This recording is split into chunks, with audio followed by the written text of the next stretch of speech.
प्रतिरोध व प्रतिरोधकता की ताप पर निर्भरता। हमने कहा बेटा प्रतिरोध भी ताप पर निर्भर करता है, प्रतिरोधकता भी ताप पर निर्भर करती है। कैसे ताप बदलने से ये बदलती है? हम सबसे पहले किसकी बात करेंगे बेटा? प्रतिरोधकता। इसका सिंबल है ना, रो होता है। ठीक है, सबसे पहले हम पदार्थों को 3 कैटेगरी में बांट के पढ़ेंगे। सब पहले चालक या कौन है बेटा? धातुएं। धातुएं चालक होती हैं। इनकी प्रतिरोधकता ताप बढ़ाने से कैसे बदलती है? हमने ओम की नियम की उत्पत्ति की थी ना, उस समय हमने रो बराबर एक सूत्र निकाला था, m/n/e²।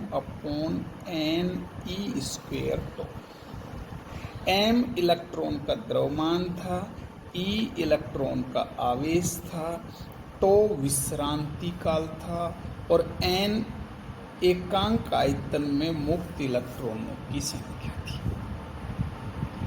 अब हम बच्चों क्या है, ताप बढ़ाते हैं। ताप क्या करते हैं? बढ़ाते हैं। तो ये राशियां कैसे बदलती हैं? देखो सर, द्रव्यमान नहीं बदलता ताप बढ़ाने से, एकांक आयतन में या यूं कह दूं आयतन घनत्व है ना, ये भी नहीं बदलता, इलेक्ट्रॉन का आवेश भी नहीं बदलता, लेकिन बेटा विश्रांति काल बदल जाता है। क्यों बदल जाता है? कि ताप बढ़ाओगे ना तो इलेक्ट्रॉन है ना तेज वेग से गति करेगा, एक बात। दूसरे जो आयन है ना, आयन ये स्थिर नहीं रहते, ये अपनी माध्य स्थिति के इर्द गिर्द कंपन करते रहते हैं। तो जब ताप बढ़ाओगे ना तो ये दूर तक कंपन करेंगे, मतलब आयाम बढ़ जाएगा इनका, और ये तेज वेग से आएंगे।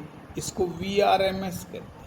तो इनकी टक्कर है ना जल्दी जल्दी होगी। जल्दी होगी तो विश्रांति काल क्या हो जाएगा? घट जाएगा। और जब नीचे की संख्या घटती है तो ऊपर की संख्या क्या हो जाएगी? बढ़ जाएगी।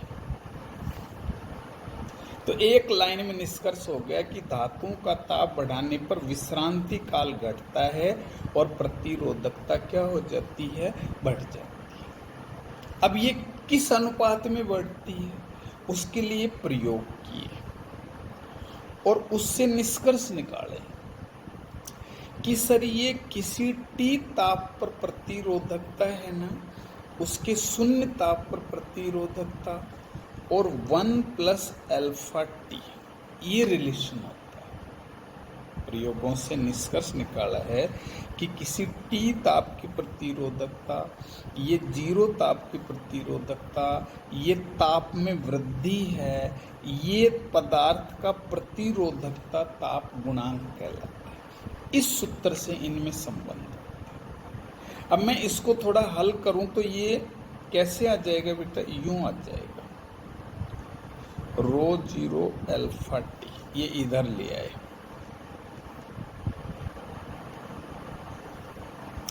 अल्फा निकालना है मेरे को, तो ये हो गया ρT माइनस ρ0 बटा क्या हो गया बच्चों? ρ0, और ये T नीचे आ गया।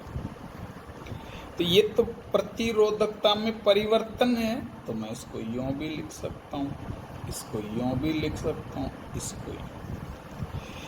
ये अल्फा है ना, इसका मान आ गया सर। अल्फा यहाँ क्या चीज है? पदार्थ का ताप प्रतिरोधकता गुणांक है सर। अब मैं कहूँ कि सर यदि T बराबर 1 डिग्री सेल्सियस है तो अल्फा बराबर हो गया डेल्टा रो अपॉन ρg, कि यदि किसी पदार्थ के ताप में 1 डिग्री सेल्सियस की वृद्धि करते हैं किसी पदार्थ के ताप में, तो उसके प्रतिरोधकता में जो परिवर्तन है ना, उसका भिन्न अंश, भिन्न का मतलब है बेटा अनुपात, 1 डिग्री सेल्सियस ताप में वृद्धि कर दें तो उसके प्रतिरोधकता परिवर्तन का भिन्न अंश ही उस पदार्थ के ताप प्रतिरोधकता गुणांक के बराबर होता है।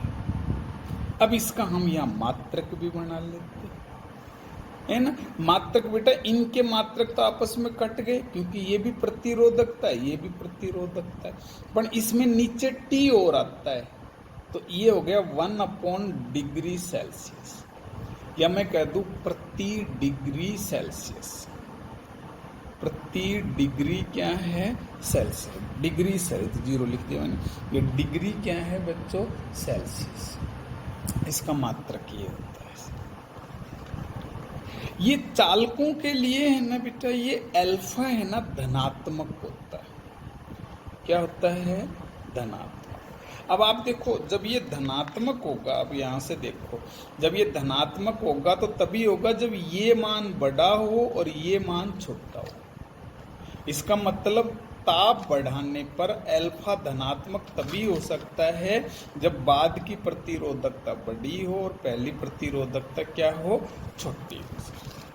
अब यही रिलेशन अपन है ना, अगर ताप बहुत ज़्यादा नहीं बढ़ाएं तो यही रिलेशन अपन किसके लिए लिख सकते हैं? प्रतिरोध के लिए भी लिख सकते हैं। क्यों लिख सकते हैं? हमने ये अभी एक सूत्र पढ़ा है, देखो, कि जब ताप ज़्यादा नहीं बढ़ाओगी तो ए भी ज़्यादा नहीं बढ़ेगी, एल भी ज़्यादा नहीं बढ़ेगी, मतलब एल में भी परिवर्तन नहीं होगा, सॉरी ए में भी परिवर्तन नहीं होगा, तो आर का व्यवहार कैसा होगा? बिल्कुल रो की तरह ही होगा सर। इसलिए ये सूत्र यहाँ भी काम में ले सकते हैं। और इसको यूँ भी लिख सकते हैं, अल्फा बराबर RT माइनस R0 T। अब यहाँ अल्फा को अपन प्रतिरोधकता ताप गुणांक नहीं बोलेंगे, प्रतिरोधकता ना प्रतिरोध ताप गुणांक बोलेंगे। क्या बोलेंगे बेटा? प्रतिरोध ताप गुणांक।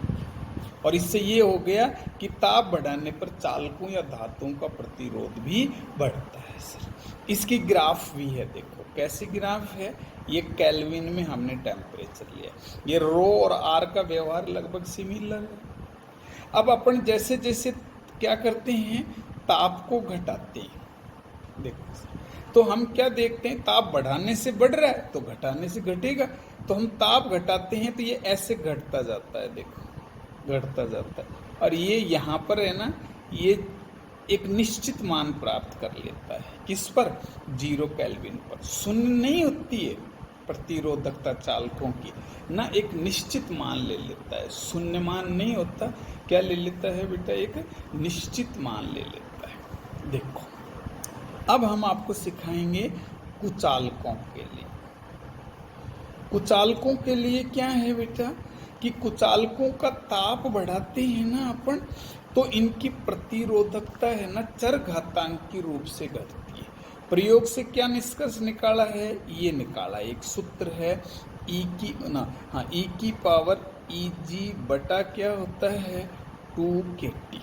ये एक रिलेशन है जो मैंने आपको नोट्स में भी लिखा रखा है। क्या क्या चीज़ें हैं?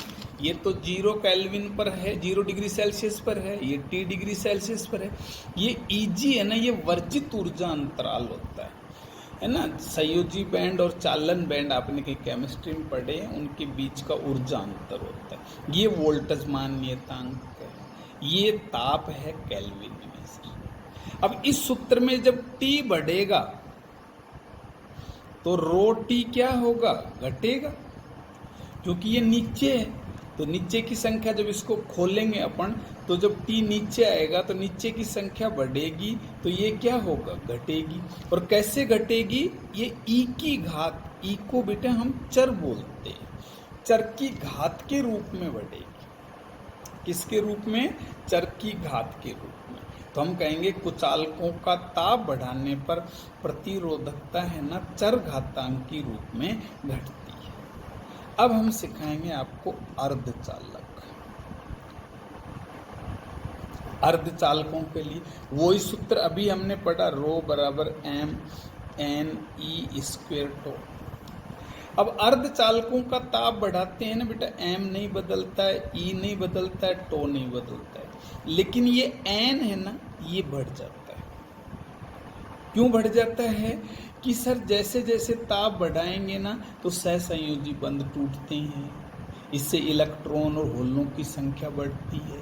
देन n का मान बढ़ता है, n का मान बढ़ेगा तो रो का मान क्या होगा, घटेगा। देखो ये नीचे की संख्या बढ़ेगी ना तो ऊपर की संख्या क्या होगी, बढ़ेगी। तो अर्धचालकों के लिए हमें ये अच्छी तरह पता लग गया कि ताप बढ़ाने पर है ना आवेश वाहकों की संख्या बढ़ती है, जिससे इनकी चालना प्रतिरोधकता है ना घटती है। ये भी चर घातांक के रूप में, n की वैल्यू है ना चर घातांक के रूप में बढ़ती है, जिससे ये चर घातांक के रूप में ही घटती है।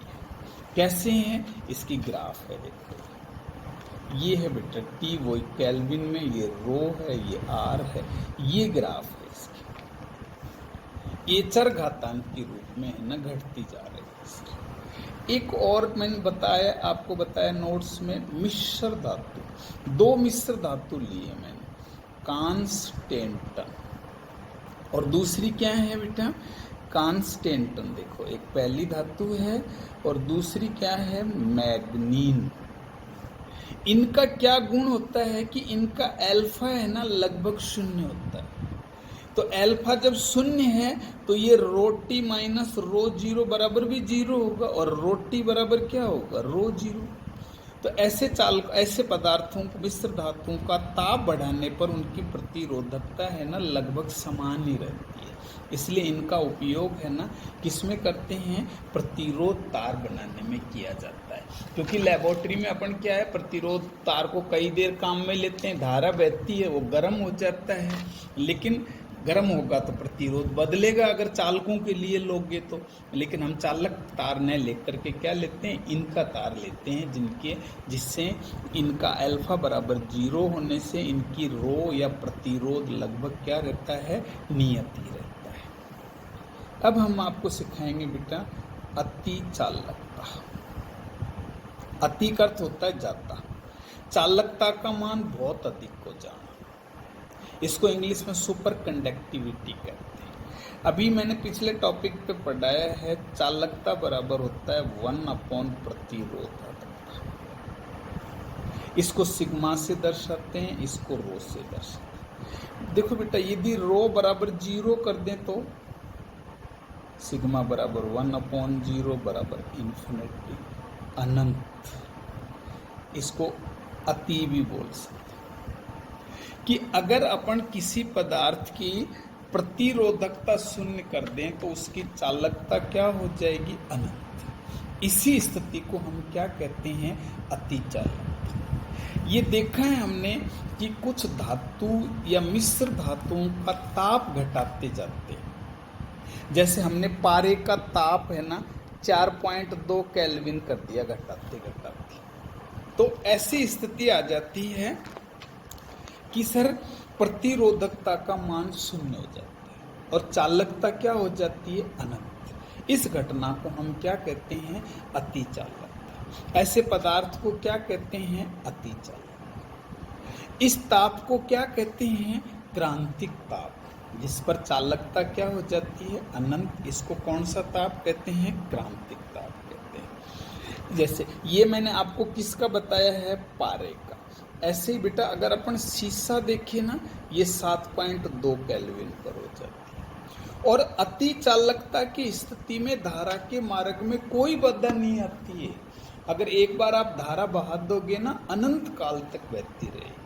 इसलिए इनका अति चालकों का बहुत उपयोग है, क्योंकि हमें ऊर्जा खर्च ही नहीं करनी पड़ेगी जब धारा लगातार बहती रहेगी तो। इसलिए इनके उपयोग है, अति चालक चुंबक बनाने में, कंप्यूटरों में इनके उपयोग है, विद्युत संचरण लाइनों में इनके उपयोग है। इसकी बेटा ये ग्राफ है, देखो ये वही है, ताप है ना सर, घटाते जाएंगे घटती जाती है और एक विशेष ताप पर क्या हो जाती है, शून्य। ये टीसी है, इस पर रो बराबर क्या हो गई, जीरो। ये अति चालकता की स्थिति कहलाती है। देखो बेटा पिछले उस पे मैंने वो जो पीडीएफ भेजे थे ना, वो थोड़े धुंधले थे, मैंने दोबारा भेजे हैं, आप अपने नोट्स में देखना है ना, उनको दोबारा देखना और उनको फिर उतारना। और आप होमवर्क लगातार भेजते रहें, कई बच्चे नहीं भेज रहे हैं, मैं देख रहा हूँ, सब मैंने नोट कर रखे हैं कॉपी में। सर आपके गार्जियंस को सूचना देंगे हम, आप होमवर्क नहीं भेज रहे।